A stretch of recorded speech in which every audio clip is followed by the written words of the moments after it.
మీ బిడ్డ వల్ల మీకు మంచి జరిగి ఉందా లేదా అన్నది మాత్రమే ఆలోచన చేయండి. మీ ఇంట్లో మీ బిడ్డ వల్ల మీకు మంచి జరిగి ఉంటే మాత్రం మీ బిడ్డకు సైనికులుగా మీరే నిలవండి అని చెప్పి సందర్భంగా కోరుతా ఉన్నా.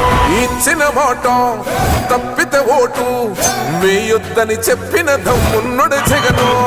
చెప్పిన మాట చెప్పినట్టుగా చేసిన మా రాజన్న కొడుకుర జగను. ఏ కష్టం రావద్దని పేద గుండెకు ప్రతి పథకం పంపిండుర గడప గడపకు. పులి గడపలో పులి పుట్టినట్టే పుట్టిండురా. జెండలు జత కట్టడమే మీ ఎజెండా, జనగుండల గుడి కట్టడమే జగను ఎజెండా. బలిరా బలి బలిరా బలిరా, పులి వెందులలో పుట్టిందా పులిరా. కుర్చీల కూర్చోవడమే మీ ఎజెండా, కుర్చీ జనమే ఇవ్వాలన్నది జగను ఎజెండా. బలిరా బలి బలిరా బలిరా, పేద బతుకుల మార్చినది ఆ పులిరా. గవర్నెన్స్ లో ఎప్పుడు చూడని అభివృద్ధి ఈ రోజు జరుగుతా ఉంది. మొట్టమొదటిసారిగా స్కూళ్లు మారుతా ఉన్నాయి, రూపురేఖలు మారుతా ఉన్నాయి. హాస్పిటల్స్ మొట్టమొదటిసారిగా ప్రివెంటివ్ కేర్ అన్నది దేశానికే పరిచయం చేస్తా ఉన్నాం బుల్లెట్ క్లినిక్స్ ద్వారా. ఈ 4 సంవత్సరాల కాలంలోనే ఏకంగా మా అన్న ప్రభుత్వంలో మరో 4 సీపోర్ట్స్ ఈ రోజు వేగంగా కట్టడం జరుగుతా ఉంది అని కూడా చెప్పండి. భయమెరుగని ఆ పేరుకు హడలు, అసలంచబోడు ఎవడికి మెడలు. ఆయనెదురుగా కొడుతున్నారు తొడలు, వేసుకుంటారు రా తప్పక చెడలు.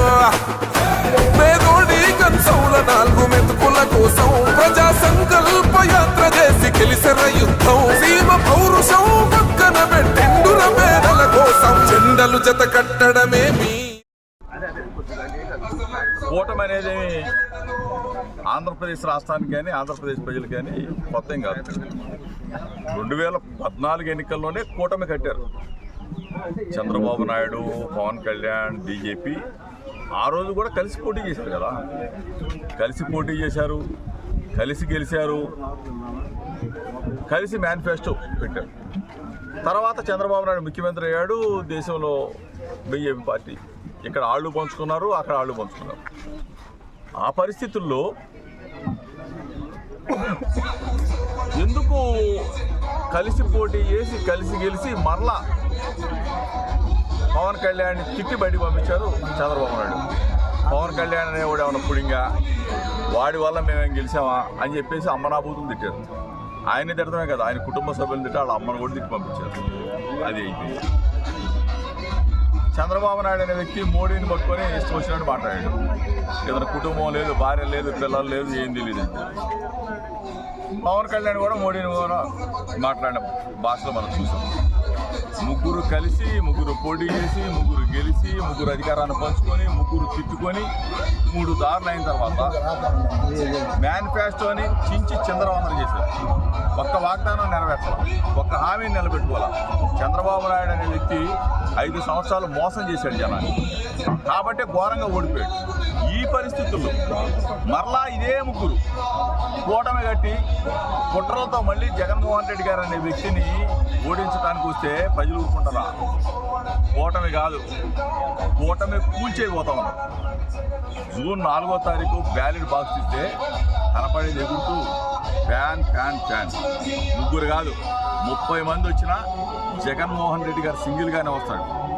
వైఎస్ఆర్ కాంగ్రెస్ పార్టీ సింగిల్గానే పోటీ చేస్తుంది. ప్రజల గుండెల్లో సింగిల్గానే ఉంటాం. అంతేగాని చంద్రబాబు నాయుడు లాగా, పవన్ కళ్యాణ్ లాగా, బీజేపీ లాగా 3 పార్టీలు తొత్తుగా మారి పొత్తులైపోయి చిత్తుగా ఓడిపోబోతా ఉన్నాయి. ఈరోజు ప్రజల గుండెలో జగన్మోహన్ రెడ్డి గారు. ఎప్పుడైనా చంద్రబాబు నాయుడు అనేవాడు అమ్మఒడి ఇవ్వడం తెలుసా? చదువుకునే పిల్లలకి 40 సంవత్సరాలు దాటిన అక్కలకి చేయూత డబ్బులు ఇవ్వడం తెలుసా? డ్వాక్రా అక్క చెల్లెలకి ఆసరా డబ్బులు ఇవ్వడం తెలుసా? పెన్షన్ ఇంటికి పంపించడం తెలుసా? రేషన్ ఇంటికి పంపించడం తెలుసా? ఇళ్ల స్థలాలు లేని అక్క చెల్లెలకి ఇళ్ల స్థలాలు ఇచ్చి ఇల్లు కట్టిస్తున్నట్టు ఇటువంటి మంచి పథకాలు చేశాడే. ఎవరైనా జగనన్నని కాపాడుకుంటారా, జగనన్న ఓడించుకుంటారా? అన్నం పెట్టేవాడిని కాపాడుకుంటారు, అండగా ఉండేవాడిని కాపాడుకుంటారు. ఇది ప్రజలు వాళ్ళ గుండెల్లో ఉన్న అభిప్రాయం. 13వ తారీఖు ఎప్పుడు వచ్చిందా, ఎప్పుడు వెళ్ళిపోయి ఫ్యాన్ గుద్దేయాలా అని చెప్పి ఎదురు చూస్తూ ఉన్నారు. 5 సంవత్సరాలు జగనన్న సేవ చేశాడు మాకు, మేము జగనన్నకి ఫ్యాన్ గుర్తుకు ఓటేయాలని చెప్పేసి ఫిక్స్ అయిపోయారు. ఇది జరిగే యుద్ధం పేదలకి పెత్తందాలకి జరిగే యుద్ధంలో పేదలమైన ఎస్సీ ఎస్టీ బీసీ మైనార్టీ కాపులు అగ్రవర్ణాల్లో ఉన్న పేదలందరం కూడా గెలవబోతా ఉన్నాం. ఇది చరిత్ర జరగబోతుంది. మరో 2 రోజుల్లోనే ప్రచారం ముగుస్తుందండి. ఇప్పటి వరకు మీరు ప్రచారం చేశారు, ఎలాంటి స్పందన ఉంది అసలు? రిజల్ట్ ఎలా ఉండబోతుంది ఊహగా? అసలు ఊహించడానికే అంటే ఈరోజు ఉన్న ప్రచార సరళ అవ్వచ్చు, ప్రజల స్పందన అవ్వచ్చు. జగన్మోహన్ రెడ్డి గారు 170 స్థానాలు గెలవాలి అని చెప్పేసి మా ఎమ్మెల్యేలు అందరూ కూర్చోబెట్టి చెబుతామంటే వెనక కూర్చున్నాం మేము.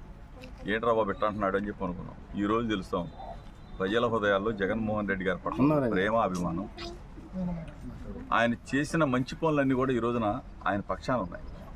ఈరోజు వచ్చి చంద్రబాబు నాయుడు 1000 ఇస్తాను, 2000 ఇస్తానని ప్రజలను ప్రలోభ పెడతాడు. మోసగాడు. ఇంటికి కేజీ బంగారం ఇస్తానంటాడు, బెంజి కారు ఇస్తానంటాడు, అన్ని అబద్ధాలు చెప్తాడు. మేనిఫెస్టోని తీసేసి చిత్తి చేతలో పడతాడు. మేమేమో మా జగనేమో మేనిఫెస్టో అంటే బైబిల్, ఖురాన్, భగవద్గీతలాగా భావిస్తాం. ఒక మాట చెప్పాడంటే ఆ మాట మీద నిలబడతాడు. కష్టమైనా నష్టమైనా మిన్ను విరిగి మీద పడ్డా ఆ మాట మీద నిలబడేవాడే జగన్. అది మా నమ్మకం నువ్వే జగన్, మా నమ్మకం నువ్వే జగన్, మా నమ్మకం నువ్వే జగన్. నమ్మకం నువ్వే జగన్, నమ్మకం నిన్నే జగన్.